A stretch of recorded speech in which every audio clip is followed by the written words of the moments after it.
This time, we're talking about the Hui phenomenon in China. When we say Hui phenomenon, this isn't about the session period phenomenon. From a Japanese perspective, it's something that's hard to understand why it happens. But this is one example that reflects Chinese culture, so let me introduce it as an example of what Chinese culture is like. So, first, please look at this article.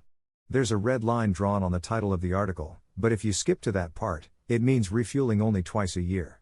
This term is commonly used on the Chinese internet, but to Japanese people, it doesn't make sense. So, what does it mean to refuel only twice a year? It means someone buys a car but only uses it twice a year. Normally, they don't use it at all, and there are quite a few people like this. It's not just a few, as the article states, there are so many that they're referred to as a large army. This is what the Hui phenomenon in China is all about. I think this is hardly known in Japan, but many Chinese buy cars, yet they only use them about twice a year.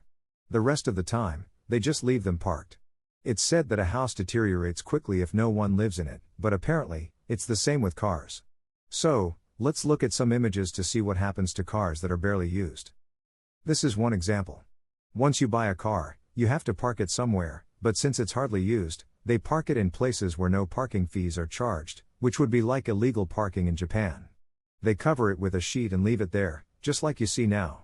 However, after a year, even if left like this, the tires lose air, or they get covered in dust or buried in leaves, so many cars are not in a state where they can be driven immediately. So, although they say they drive twice a year, before driving, they have to replace tires, repair, or clean the car, which incurs quite some expenses. Considering all these costs, it might be cheaper to rent a car or take a taxi instead of buying one. Yet, many people do this. After hearing this much, do you understand why so many people do this? I've been running this channel for years, but when I first heard about this, I didn't understand it, thinking maybe they stole the car or something. But actually, it's deeply connected to Chinese culture, specifically related to the concept of face. In Japan, face means you wouldn't do something embarrassing like making a scene in public or cutting in line. But in China, face seems to be different. It's more about showing off or boasting. So, coming back to the topic, when do these people who only drive twice a year use their cars? It's during Chinese New Year when they drive back to their hometowns. Driving at that time gives them face, especially in rural areas where people show off to each other.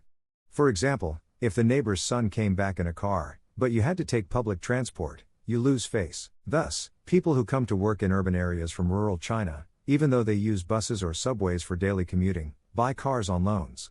Normally, driving in the city is troublesome and costly due to gas and parking issues, and there's also the risk of fines.